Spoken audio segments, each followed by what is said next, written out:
Here, I'm trying to set up my screen. All right, we should have done shots. We should have. Maybe we start with a shot. Maybe every episode starts with a shot. Welcome to the Culinary 360 podcast. I'm Robert Simlick.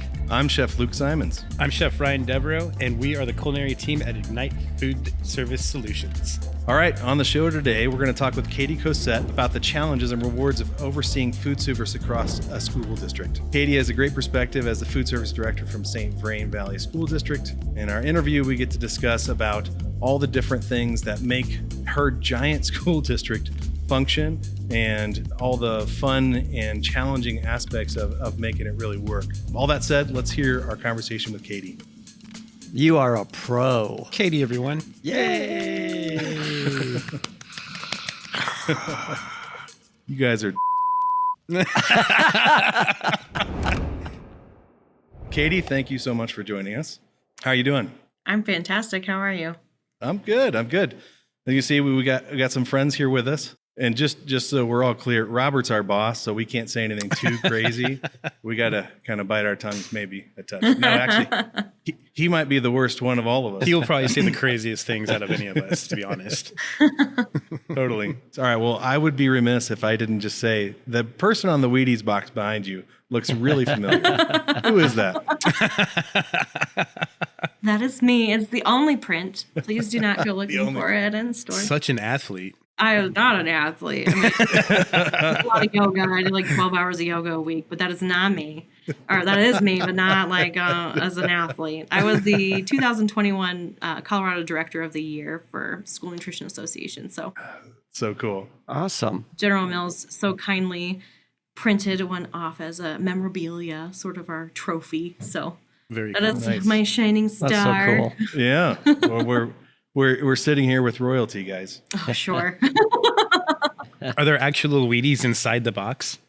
I believe so. Oh. So it was a one-time print, but it's in a commemorative little case, so I don't even open it. God only knows, probably in 10 years it'll be so stale. One day you might have to eat it. Ew. Yeah, that's true. It'll be sawdust at that point. It's not sawdust already. Well, let's get into this.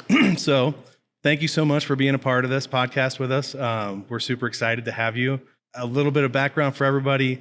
I had basically zero experience in school food service when I started with Ignite. And Katie was kind enough to help set up some stages for me in a bunch of her schools. And I got to say, one of the funnest experience I've ever had in the kitchen. Your teams were incredible. It was a lot of what I expected, but then a lot of what I didn't expect. It was neat to be able to see, high school, middle school, elementary school, a little bit of everything and just see how things work. So if you could give us a little bit of your background with St. Vrain, background with school food service. So, why did you get into school food service? How'd you do it? All of that. Sure. So I was a chef for about a decade before getting into this world. I know I look young, but thank you, Jean. Because you are. Still. You're all younger than me, so. Not a day over 26. Not a day over 26. So I was a chef. I've been in food service since I was probably about 16. But then I went to culinary school, got my associates in culinary arts, and then I've just kind of pushed forward from there. I got burnt out in the restaurant industry, but I still wanted to make an impact. I really started getting involved with local foods and things as a chef and wanting to make a difference in the sustainability of our planet, but also focus on our health and just kind of change the trajectory of our future. So I went back to school to get my RD, registered dietitian license, and go out into the world. I thought that I was done with food service. I was so burnt out on the industry. It never lets go of you. Community and clinical dietetics is not for me. Food service just calls me back time and time again.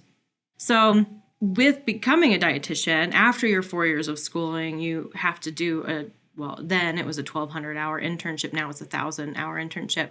But you have to do supervised practice in the three major areas: clinical, food service, which is predominantly in school nutrition, and community, so like WIC, SNAP, those kind of areas, to get your total of 1,200 hours to sit for your board exam, to take the exam and then get credentialed with your RD after your name. So you can forever have credentials, right?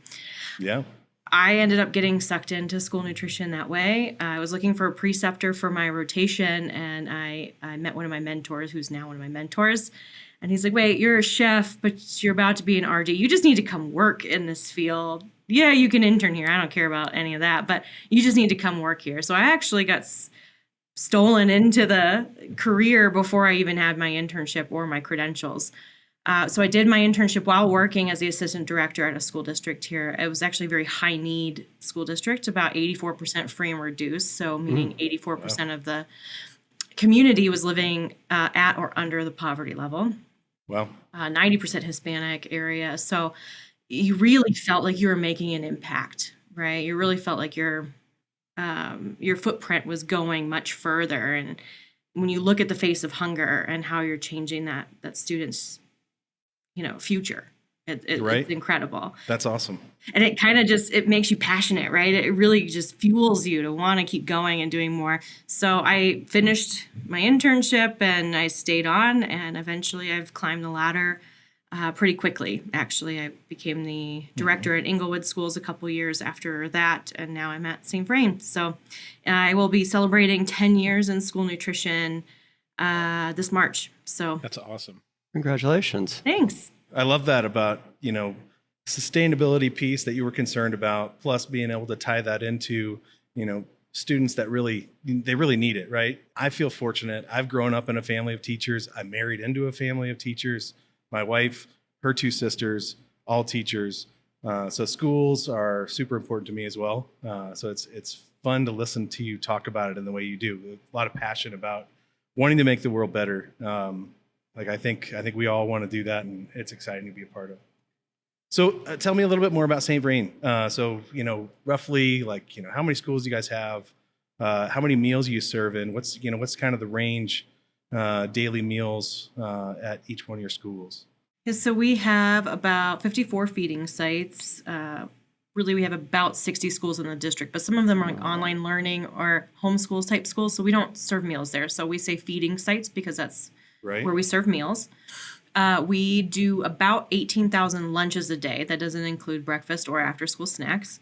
So we call ourselves the largest restaurant in town because we kind of are. Always on a wait list.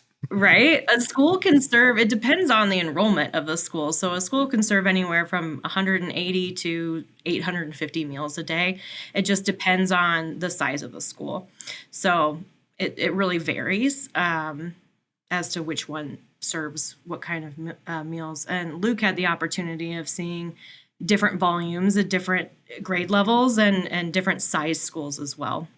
Yeah, and we got to drive around and deliver some to some schools that didn't have kitchens. So like seeing that, like the complexity of the whole process, you guys were prepping in one school, that food was being delivered to multiple other schools. Then we were delivering to some kitchens that didn't have kitchens at all, or schools that don't have kitchens. And then some kitchens that were, like twice the size of my kitchen back here, right? I mean, there was a huge variety of spaces, I guess, and how they were being utilized. So do you kind of have like a commissary kitchen?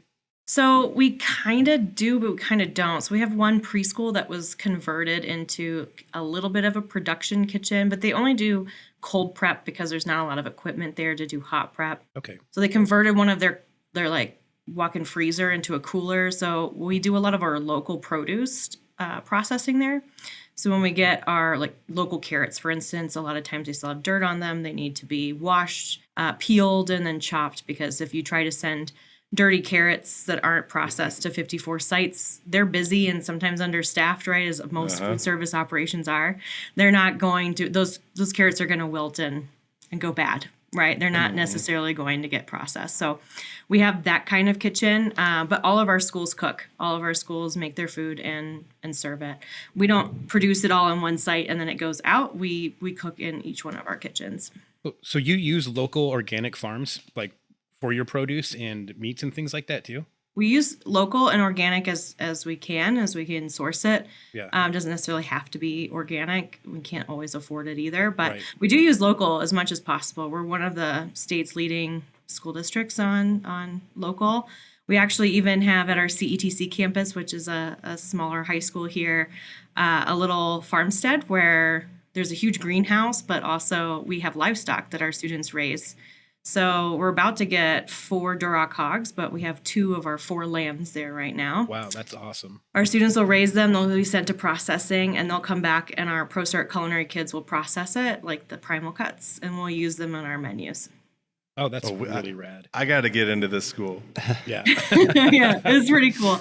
I mean, it's obviously not enough meat to feed all of our kids all the time, but it's a cool process for our students who are interested in agriculture or that are already living in that, because a lot of our students do live in Weld County where they do have to toe the line, or their families or someone in their family has a farm or a ranch, right? They might be interested in getting into agriculture. They can learn stewardship of the land, humane animal treatment, etc., right? And it's all education, right? And then our culinary kids get to learn how to process it. Yeah. That's so cool. Do you think a lot of students are really kind of like focusing more on like that culinary aspect now, or like excited about that agriculture like thing of like what they're seeing with the organic or the local farms and being able to like do that with the lambs and things? Our kids in general are focused on sustainability. I think this new generation is hyper focused on sustainability. There's a large increase, a large tick in like vegetarian options and what that looks like. I think it's a lot about educating them on the importance of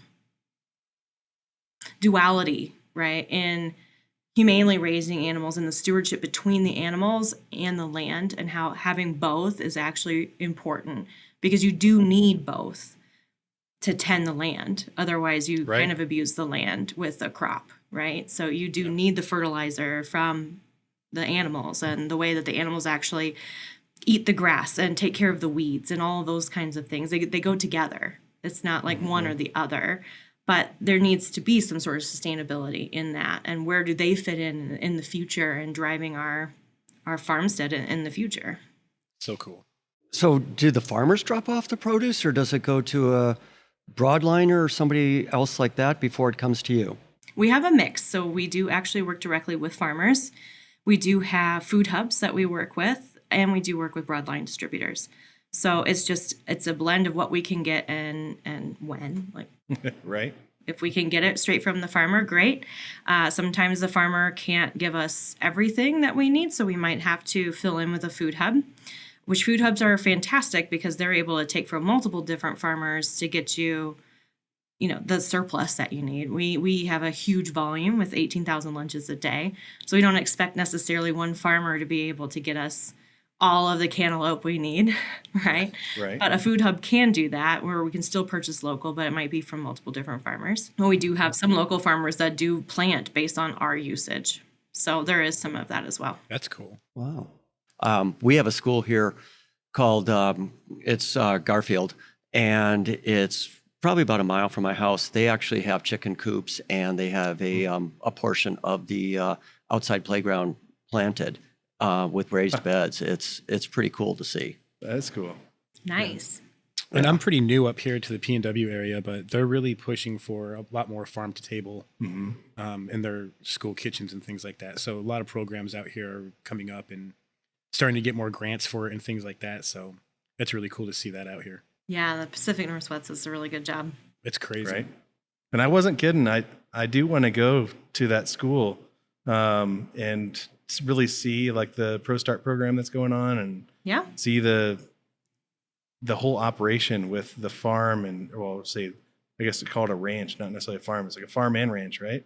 Yeah, so our we have a Boulder County grant as well that we got a $200,000 shipping container that has like hydroponic lettuce Oh, wow. growing capacity. So it's not put in yet. We're still in the design phase. The students will be growing lettuce out of that. It'll be about 12,000 pounds worth that we'll be getting every year from them. That'll be going in there. There's 2 big greenhouses and then like a little mini farm. So the hogs are coming in the next couple weeks. And then we have 2 of the 4 lambs. I think the other 2 lambs are coming this week or so. But yeah, there, and there's a bunch of therapy goats there too.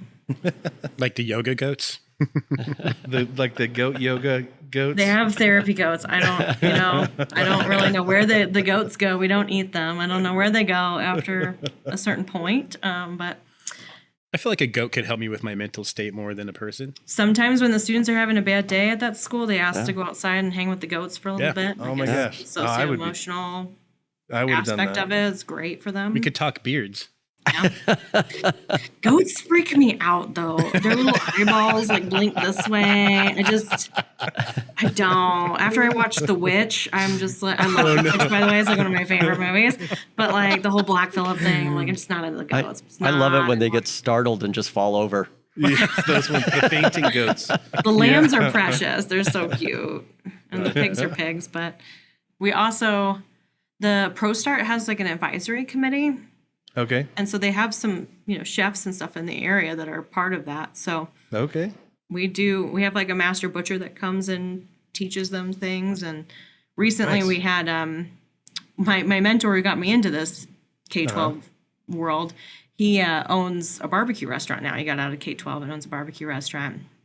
And he brought his smoker on the property, did the art of barbecue with them, taught them about art of barbecue, and then we smoked 2,200 pounds of turkey roasts Whoa. for our big turkey dinner that we do with the kids for our holiday meal the lunch holiday meal. So yeah, he did that with those kids, the ProStart kids, for like That's 3 cool. days. That would be fun. And we had smoked turkey for our holiday meal, and it was so That's awesome. Nice. Wow. But he's on that, and like he'll teach classes with them and stuff too. So it's kind of cool. Well, I want to go back to school now and Yeah. live Yeah, in I your know, right? district. One of the things that I remember when I was in all the schools that I visited within St. Vrain, the menus, you have set menu items that they're going to serve those days, and there's a schedule, but there's also a little bit of flexibility with some of those items too. And the teams would have a certain amount of, let's go back to the carrots. Maybe they had a certain amount of those carrots to use. Well, when they run out of those carrots, they got to have something else. So they're pulling from the next item down the list. And, I got to see them kind of flex a little bit, right? They had cucumbers next. So they're putting cucumbers on the plate. So it was fun to see that the teams there, they're adopting this kind of process, right? Where you can utilize fresh produce from your local farmers and, really maximize what the products that you can get. It was cool. It was very, very cool. Are your menus same weekly? Like Monday has the same thing, Tuesday has the same things, or do you change it up every week? So we do run on cycle menus, but it does change. Our main item will change. It's like a 4-week cycle. And then we'll have some staple items, depending on the grade level, that run weekly. So there's like at elementary, there's a cold menu item that'll change every day, but it's a 1-week cycle. Okay. At high school and middle school, there's like a pizza line and a grill line and a sub line. And those will be different every day, but it's a 1-week cycle. So it's the same menu every week, but the hot main item, chicken wings or whatever, Crispitos. God, that's a very popular item here. Don't take that off. Chili and cinnamon roll, like that. Those kinds of items will alternate every 4 weeks. Okay, cool. What is your rate of participation there within the district? We have actually increased because of Healthy School Meals for All in the state of Colorado. We're hitting at about 64% right now for lunch. So it's pretty standard. We're hoping to increase that even more. I'm wanting to hit around 67, 68% in our strategic plan. So in the next 3 years, that'd be fantastic. But yeah, we're about 64%. That seems pretty high. What was it before that legislation passed? So it would hover somewhere, and we had the pandemic for 2 years, so that kind of screws with the numbers a little bit just because the meals were free during then too. But last year we didn't have free meals for all. So we'll go off of that. We were probably hovering around 53 to 56%. Wow, that's a great increase. I mean, so what is your reimbursable rate then for this from the state? And, how do you achieve that with having such great produce and such great meat? Yeah, so actually it's a federal meal program. So we actually get most of our reimbursement by the federal government. The state actually makes up the difference of what the federal government doesn't pay for our reduced and our paid status students. So depending on their parents' income, they fill out a form, they get, marked on our back end as free, reduced, or paid, and that's what the federal government pays us. So a paid status student whose parent would normally have paid for lunch in the past, now the state basically pays it. That's kind of the difference. But they will only pay it up to the federal free reimbursement rate, which is about $4.35. So that's what we get to pay for a meal. And that's not just the food cost. That's also supplies, labor, benefits. It's everything. Our department runs just like a restaurant. We are independent of the school district. We even kind of rent our space. So we actually pay the school district to rent those kitchens. Basically, the equipment within them is our equipment, and we pay for that. But the building itself, the room, the electricity, we actually kind of rent the space. So we have to pay for everything. St. Vrain, the landlord, huh? The $4.35 a meal. Coming into next year, though, we actually will get an additional 25 cents a meal to increase our local spend. So we will have 25 extra cents for every meal that we will get to spend on specifically local items. So that should help tremendously, because we do know that our local foods tend to cost more. Right. Because they might be organic, right? Or just supporting your local economy. Generally, those farms aren't those big, heavy hitter, broad line. Right. They don't have quite the economies of scale that some of the big giant producers do, for sure. Do local farms help with the cost or anything, like discounts or things like that with produce? A lot of times they can't. Their cost is barely keeping them afloat. Right. Right. So, they can't deduct or go lower than what they already are, or they're basically, taking it away from their own livelihood. What we want to do, and the intention of the bill to give us that extra 25 cents, is to help us spend more local, to actually help inflate some of our local spend so that we can actually support our local farmers and our local businesses. Very cool. So that they can stay alive, so they can stay afloat. We don't want to undercut them so much that, they don't stay in business trying to do business with schools. Yeah, that's really truly a 360, because you're bringing it all back around again, and now you're giving them back more. It's just helping the community, right. And it's just a big circle that it's just going to keep getting bigger. Right. So far, in within the role that you're in now, what has been your biggest obstacle? What's the biggest obstacle that you see to be successful, serving food to all of these students and so many different schools? I would say our kitchens in general are all over the board. In terms of size, shapes, age, serving lines. I walked in not having an inventory of where our equipment was, or even knowing the layouts. Not every kitchen is made the same. We're not like a McDonald's or any sort of like franchise where it's just kind of a copy paste. Like right. Every single one is the same. People were creative every time a new building was put in place and a new director was here or a new architect was over it. So every single building is different. And some of our buildings are probably from 1950s, 1960s, where the style of how we fed children was completely different. Our diets were different. The regulations were just completely different. So even just down to, Luke, you were at one of the schools, Lions, that has, they're the very end of the power grid. So they lose power constantly. Right. Constantly. And they have backup generators just to keep the school on, right? And we have one specifically for the kitchens just to make sure that the walk-in coolers and freezers never go down when the building's constantly going down. So these are just all like weird nuances that you have to get to know. And when you have 54 kitchens, it's a lot to get to know each building and understand when you're writing a menu, because we need to act like a franchise, right? We can't have a different menu for every single school, right? Especially because I have a central warehouse and I bring all the food into one place and then it goes out. It's not responsible of me to have chicken nuggets at one school and a burger at another school. I need to be bringing a semi truck in of chicken tenders that then gets deviated out into all of my schools, right? That's that's how you purchase and Right. get your food costs down, right? So you have the same menu across the board. Well, it actually limits like the kind of things you can do because the school might not have the type of equipment needed to produce that type of food. Also like limits how many options you can offer, or like the type of salad bar you can do, or the types of, kind of scratch cooking you can get into, because you just don't have the equipment or the serving line. Now that we're putting, so many more kids through the serving line, right? It's so much harder to get all those kids Right. through in the traditional type of serving line when it's all built in. There's brick and mortar put in place that you can't flex the space. When buildings were put in place back in the day, we envisioned it to be, this is the way it'll always be. It'll never Forever, change yeah. from here, right? And now that we're building things, it's like we have to start thinking that way, that this could change. Like this needs to be able to be flexible in the future for Right. God only knows what happens.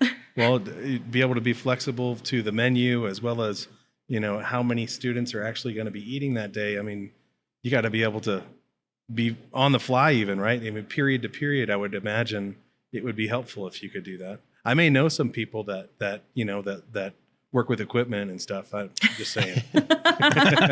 Wow, subtle there, Luke. Hope you do. Real good, Luke. Real nice. We're in your kitchen. We are. Nice. Katie, how much time do the students get for their lunches? And are you also offering a breakfast program? We do offer breakfast program at the majority of our sites. More sites are, now that it's free for all students, are getting on board with breakfast. And that varies how it's served and where it's served at each site. It just depends. Okay. Lunch, it varies also by site. Most sites do it at a minimum of 15 minutes. Most are somewhere around 20 to 30, and high schools sometimes up to an hour because they are they're allowed off campus. Okay. Middle schools are generally around 25 to 30 minutes, but that's also shared with recess time. So once they're finished eating, they're allowed to go outside. So generally after about 20 minutes, they're kind of like ushered to go outside. Yeah. Elementary, somewhere around 15 to 20 minutes. It really just depends on the size of their cafeteria and how many kids they can really fit in there. If they can give them a full 20 minutes, they give them a full 20 minutes. But sometimes their cafeterias are so small, they can only fit one grade level in at a time. Right. So they have to kind of give them 15 minutes to get them out, get it clean, get it set for the next group. Otherwise, we're going to be doing lunch from 9:30 to 2. The whole school day. Right. Keeping it rolling here. I got a couple more questions, I guess, that are just thought starters for us. Back when I was in corporate restaurants, I got asked this type of question a lot because it was a lot of very like hypothetical thinking. But there were no restrictions or hurdles, or you didn't have to ask for permission at all to make some kind of a change that you feel would be very impactful to your schools and to how you do your operation. What would it be? It's not an easy question either. Are you talking about not having enough money? Like if I had enough money? Yeah. Let's say that there's no nothing holding you back. Do whatever you want. I think a lot of the hurdles is not having enough our pressures right now, not having enough storage space, not being able to put kids through, not having the tools to do the job, right? Right. I mean, people are people, but you can actually lift the labor burden with the right equipment. I didn't even have to say it, guys. Yeah, she didn't. She said it for you. It's so true. You can. Really, and I think is. a lot of us are in that headspace now, right?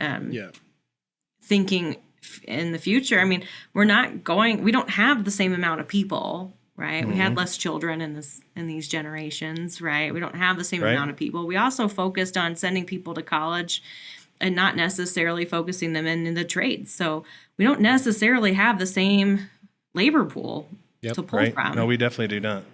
So we can start planning for that and fixating on how to fix the problem, or we can sit here and keep griping about it. I mean, right. Well, I also think, a lot of people don't realize how cool school food service is, because you don't go to culinary school going, hey, I'm going to get out and I'm going to go become a food dude or a lunch lady. That's just it's not what you're thinking, but it's, you're a perfect example of that. You went through culinary school, you did the whole thing, And then you found out how cool school food service really is. And we have great hours and benefits. It's amazing. Sold. We might not Nice. pay as well sometimes, Sold. but man, you get your send me life an back. application. Send me an Yeah, I was application. going to say. We just talked about how you don't have a big labor pool. Any job openings Yeah. we need to know about? Yeah, plenty. We always have plenty. Weekends, nights, holidays, you get them all off. Like, Perfect. welcome to you Right. having your life back. Right. Right. Okay. I'm going to continue on the topic of equipment. Imagine that. In each one of, I don't know, maybe each kitchen is maybe not the best way to put this, but let's just say in general, in your kitchens, what's the most important piece of equipment that you have, or at least the one that you rely on the most? The one that cooks things. So, Nice. I mean, the one that's broken is the one that they'll tell you is the most important, Yeah. right? Because it's Totally, not yeah. fixed right now. Because I can't use it at this very second. I can't use it, right? It's just like when you hurt something, that's the thing that you don't realize that you need all the time, right? Right. When you hurt your pinky toe, you're like, wow, I use that more than I thought. Yeah. Why is my balance off? We take for granted these things, right? If you really think it, I mean, it's the thing that cooks the things, right? Yeah. But for me, I treasure the items that lift labor, but also just take the guessing out of cooking and just make it easy. Anyone can walk in and hit a button and it's going to cook the item exactly the way it needs to be cooked. Right. Or can lift a burden for us in one way, shape, or form, cooking it faster, making it a more desirable item, tastier. There's nothing worse than like cooking sweet potato hash browns and then being, or, like the tater tots and them being like burnt on the outside and just slime on the inside. Uh-huh. Like what's the equipment that's going to make sweet potatoes delicious for children? All of that factors into your participation because we eat with our does. eyes first, and if the students see it really looking good, they're going to want it. We're in that Instagram moment where everything's got to look good and perfect and be, spectacular. And if your friends are liking it, well, you're going to try it. And part of enriching your labor is not only just making it easier for them, but also bringing pride into the work that they're doing. So the students are excited about the food that you're making and you feel a sense of pride, right, in the food that you're serving. Coming to work every day isn't like this toxic environment where you just hate the job that you're doing and you're just doing it for a paycheck.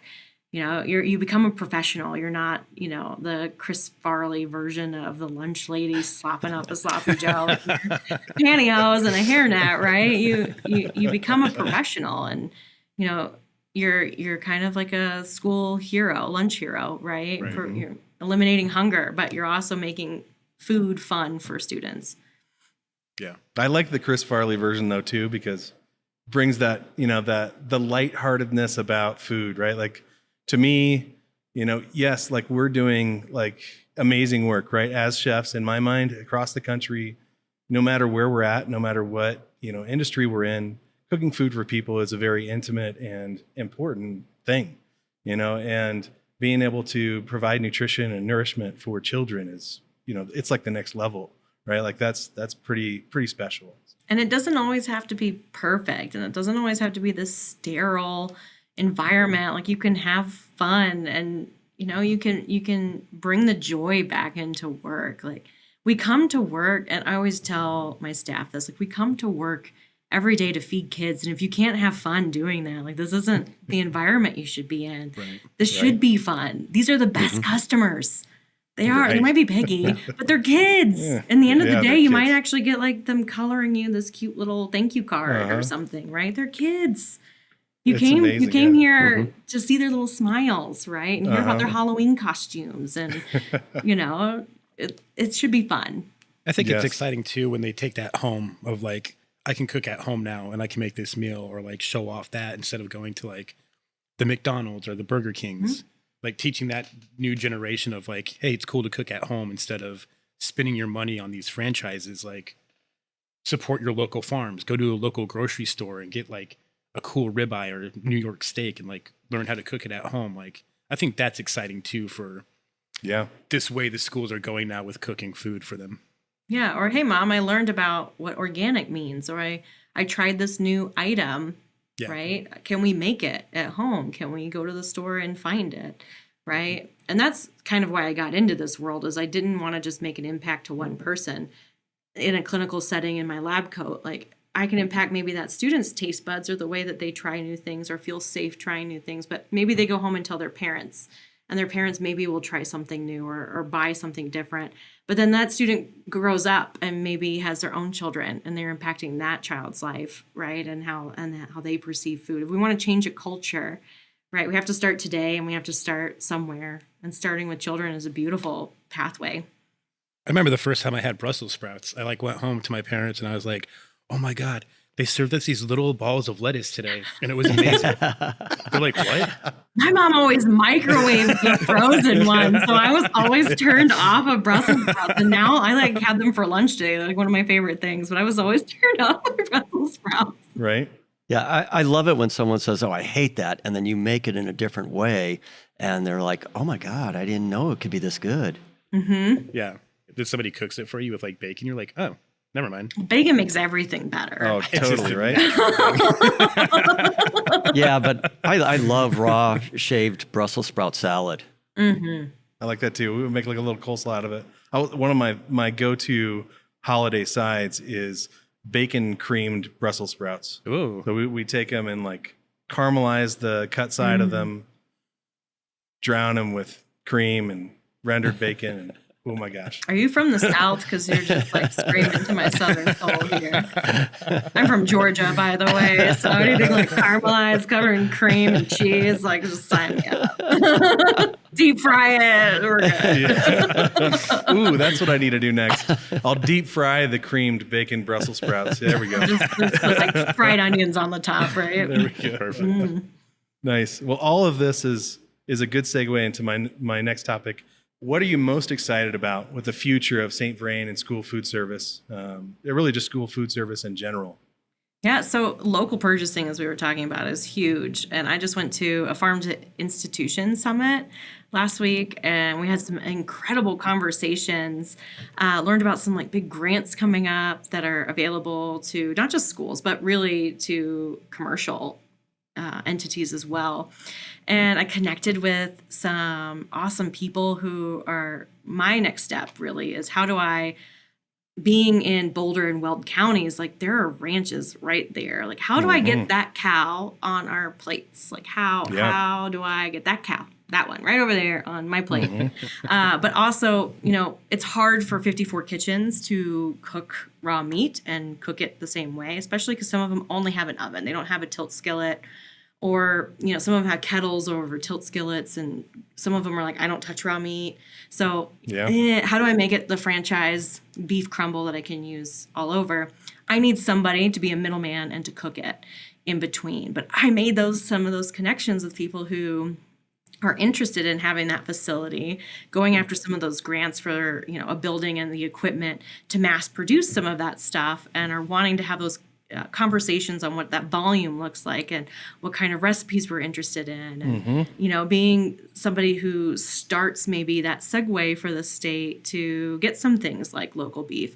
We also have grain in this state, and how do we get it milled and turned into a hamburger bun, even if it's just one item, and just kind of spearheading some of those things where we can take the product that we're growing here that schools can't necessarily do stuff with because we just don't have the labor, the skill set, or the capacity to handle it, and create that middleman who can process it for us. So that's something I'm super excited about, and it just kind of gets me passionate and revved up again. Because if we want to be able to use these local funds for a school district like mine, it's almost $1 million that we'll be getting a year to spend locally. And how do I just stretch that further and further and support with not just protein or vegetables, but how do I get into the protein market also without having to put an extra burden onto my already, strapped staff. Yeah, that's awesome. That's super cool. And Morning Fresh is by you guys too, right? Up there in that county? Morning Fresh, I think. Yeah, I think so. Maybe. Ryan, what's Morning Fresh? It's a dairy company. They have really good chocolate milk. Just throwing that out there. Yeah, sometimes they don't have like the pints or like the reduced sugar or that kind of thing, or they just don't serve us the way that we need to be serviced, like dropping off at every site. It's kind of like dairy's always considered local, because actually most dairies are local, but we're not allowed to consider that as part of our local spend in this state. So because it is local, It's already local. Yeah. Mm-hmm. Interesting. Such fine lines. Fine lines you have to follow. Well, it is taxpayers' money and it is government funded, so everything is fine lines. Yep. Well, Katie, thank you so much again. This has been a pleasure having you here with us.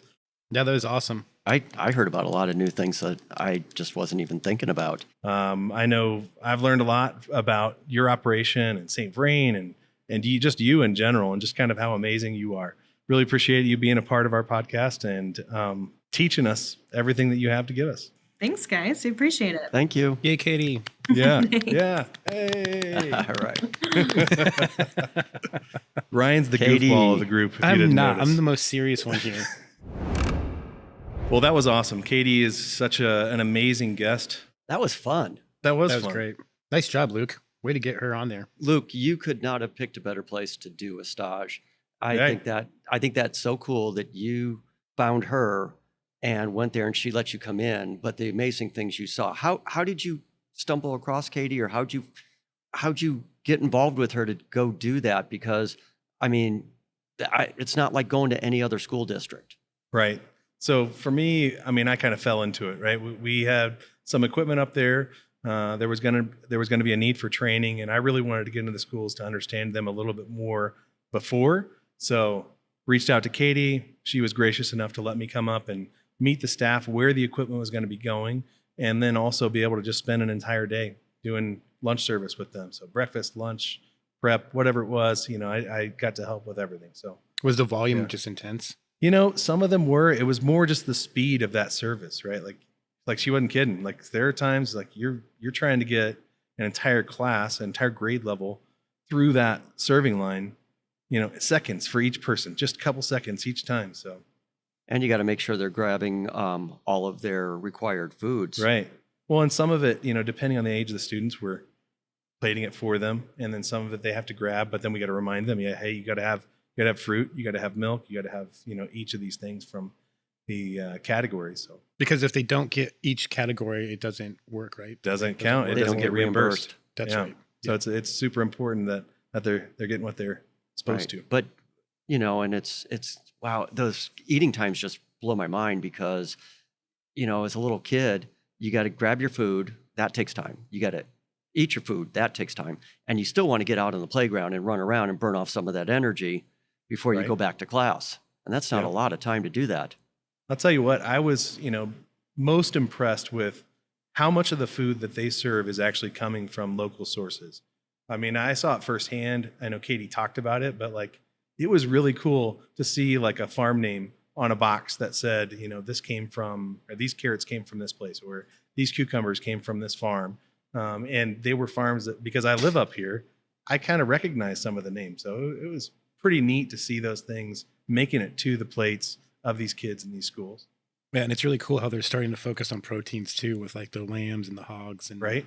Yeah, I started thinking when she was talking about that, is there an opportunity for multiple school districts to get together to really create those economies of scale and make it so that it's more cost effective? One district, like she said, 18,000 meals a day, that's a lot, right? But Yeah. imagine if you've got, a bunch of school districts all here within Colorado, or in each state that kind of get together and work that out. Could really make some special things happen, I think. Totally. I'm really happy that they send the meat though to get butchered somewhere else. Can you imagine like a child having to butcher it yourself? It'd be traumatizing. They'd probably never eat again. That would probably be the end of meat for that They're like, person John, I know that forever. you've been with this lamb for 8 months. Now you have to kill it. Now you And have they're to like, kill what? No. Well, that or you don't eat, I guess. Yeah. Carrots for you for the rest of your life. I think, especially for our first episode, I really could not have expected it to go as well as it did. We're looking forward to having a bunch of different guests across the entire industry, everything that we touch. We don't hope to have guests like this. We have guests like this. Until next time. Oh, and actually, hey, anybody that's here watching this, if you think that you know somebody that might want to learn about any of this information, make sure you share it with them. Ryan, exit us. Since I got to intro us, exit us, Ryan. Thanks, everybody. Just remember, we're in your kitchen. Thanks for listening.